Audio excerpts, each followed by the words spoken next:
If you thought that I was done adding documents to my red folder and tallying up the damages done to the XRP community, you would be mistaken. And to be honest, I thought that I was done with this as well. I thought we were going to put the red folder away, the SEC versus Ripple lawsuit was over.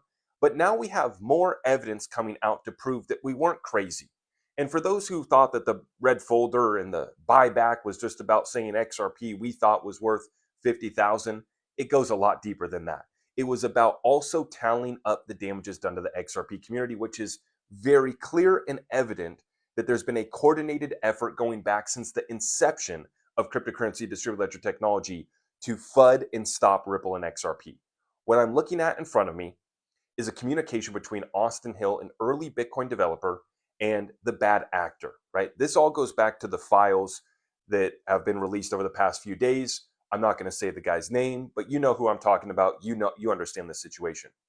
Included in this email, though, is also Joy Ito from MIT. Now, I'll explain where she comes in. Austin Hill is telling this bad actor not to invest in Ripple and Stellar because they are bad for the ecosystem.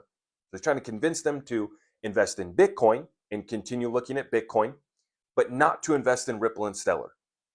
Joy Ito from MIT, that's the same MIT where Gary Gensler was teaching at, where he was explaining the utility of XRP as a bridge currency right before he went over to the SEC and continued the SEC versus Ripple lawsuit and actually filed an appeal in the case 5 days before his butt was about to get fired by President Trump.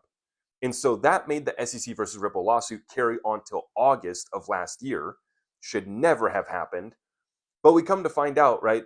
All of this is connected here together, a coordinated effort to FUD and keep people away from Ripple and XRP, but then furthermore to attack Ripple and XRP with this lawsuit that carried on till last year.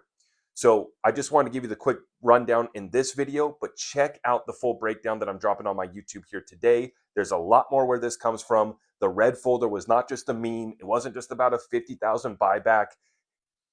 That was just to get your attention to understand that the XRP community needed to put up a defense, that they were coming after us, and to have an honest conversation and start tallying up the damages done to the XRP community. So check out the full breakdown on my YouTube. Make sure you guys follow here for more, and I appreciate your support.